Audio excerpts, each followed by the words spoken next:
Identify terminal of 3 phase square cage induction motor.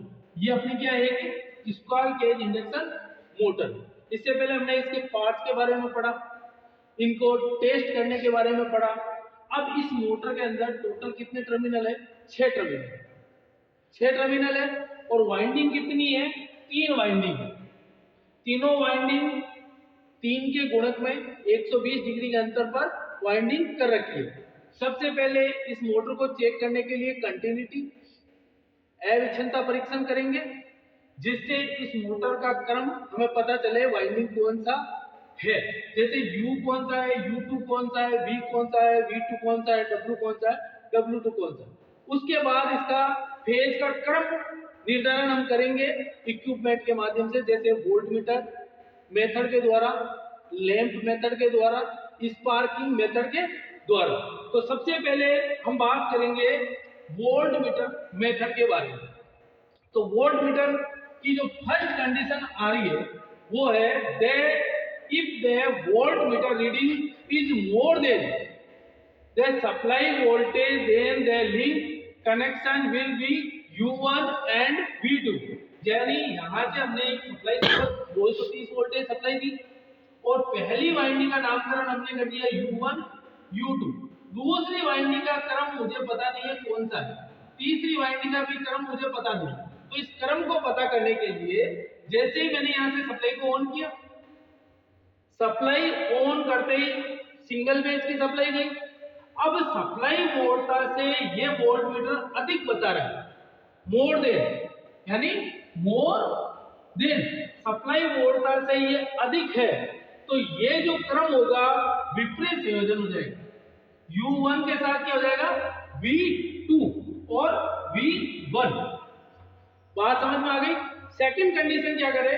If the voltmeter reading is less than supply voltage से कम दिखा रहा है, second जो voltmeter है supply voltage से कम दिखा रहा है, तो यहां के जो टर्मिनल होंगे वो क्या हो जाएंगे? सेम। क्या हो जाएंगे? सेम। सप्लाई वोल्टेज से अधिक बता रहा है तो ये विपरीत संयोजन, सप्लाई वोल्टेज से ये कम बता रहा है तो ये समान संयोजन। ये है वोल्टमीटर मेथड। दूसरी है लैंप मेथड। लैंप मेथड के अंदर when the lamp is on the link combination will be, अब यदि लैंप प्रकाशित हो रहा है, यदि लैंप प्रकाशित हो रहा है या तेज प्रकाशित हो रहा है, तो उस कंडीशन में पहला U1 दूसरा U2 पहली वाइंडिंग का क्रम कर ही सकते हैं, दूसरा अपने को पता नहीं है। यदि लैंप ग्लो करता है तो ये विपरीत संयोजन हो गई। यदि लैंप ग्लो नहीं करता है, second number when the lamp does not light in, यानी लैंप ग्लो नहीं कर रहा है, यानी ये लैंप आपका सेकंड वाले में क्या हो रहा है? लैंप ग्लो नहीं कर रहा है, तो उस कंडीशन में यहाँ के जो टर्मिनल होंगे वो हो जाएंगे सेम, U2 के साथ V2। इसी प्रकार से इस वाइंडिंग को यहाँ लगा के इसके टर्मिनल की पहचान की जा सकती है। टर्मिनल की पहचान क्यों की जाती है? कि मोटर की परफॉर्मेंस अच्छी हो, मोटर की दक्षता अच्छी हो, वो संतोषजनक रूप से कार्य कर सके, इसलिए इस टर्मिनल की पहचान की जाती है। क्योंकि हमें सबको पता है 3 फेज की जितनी भी मोटर है, 2 फेज भी बदल जाए तो मोटर के घूमने की गति बदल जाती है। तो टर्मिनल के अंदर वो संतोषजनक रूप से कार्य कर सके, इसलिए इनके BI अनुसार इनका नामकरण किया गया है U1, U2, V1, V2, W1, W2। तो इसी के अनुसार 3 फेज की मोटरों को स्टार्टर के साथ कनेक्ट किया जाता है। प्रैक्टिकली ये चीज देखने के लिए चलते हैं वहां के अनुसार हमने इसके कनेक्शन कर दिए।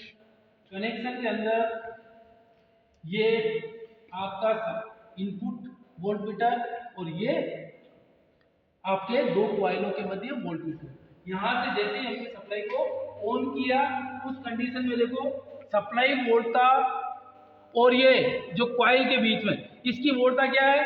कम है, तो इसका मतलब ये समान सिरे। अब मैं यदि यहाँ से इन टर्मिनल को चेंज कर दूं, तो चेंज करने के लिए केवल हमने एक कॉइल के टर्मिनल को चेंज करेंगे। जैसे इस हिस्से को हमने यहां से निकाला और इसको दे दिया यहां लगा दिया, और यह जो आपका था इसको हमने जोड़ दिया यहां पे। यानी मोटर के 6 टर्मिनल हैं, इनको दो को अलग कर दिया, दो के संयोजन हमने कर दिए। अब यहाँ पे हम सप्लाई इसे देंगे, ठीक है।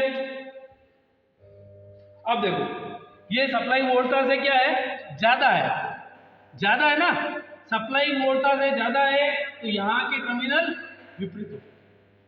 सप्लाई वोल्टेज से ज्यादा है तो विपरीत। अब यहाँ देखो लैंप मेथड में भी लैंप का प्रकार देखो तेज है, ठीक है। इस प्रकार से 3 फेज मोटर को पैरेलल में कनेक्ट किया, सप्लाई वोल्टेज बता रहा है, इसके साथ हमने U और V को कॉमन कर दिया और इन दो टर्मिनल को दो कॉइलों के पैरेलल में जोड़ दिया। अब यदि सप्लाई वोल्टेज से अधिक है, सप्लाई वोल्टेज से अधिक है तो विपरीत संयोजन, सप्लाई वोल्टेज से कम है तो आपके समान संयोजन। लैंप मेथड में वो ये लैंप ग्लो हो रहा है तो विपरीत संयोजन, लैंप ग्लो नहीं हो रहा है तो समान संयोजन। तो इसी प्रकार से स्पार्किंग मेथड, स्पार्किंग हो रही है तो विपरीत, और नहीं हो रही है इस प्रकार से एक बनता है इसका प्रैक्टिकल